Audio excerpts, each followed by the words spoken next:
Senator Joel Villanueva posted these photos on Instagram.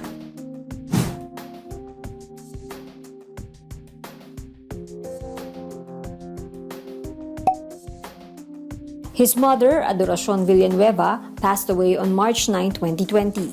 She was 73.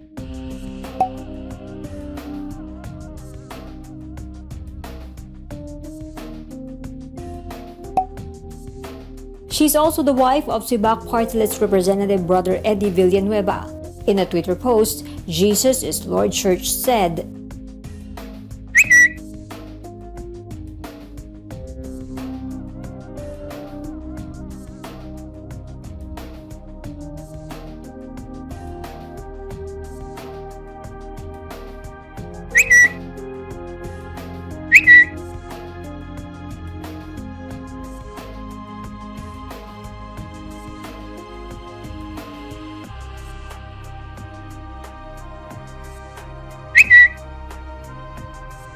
Politicos, including senators, took to social media to express their sympathies.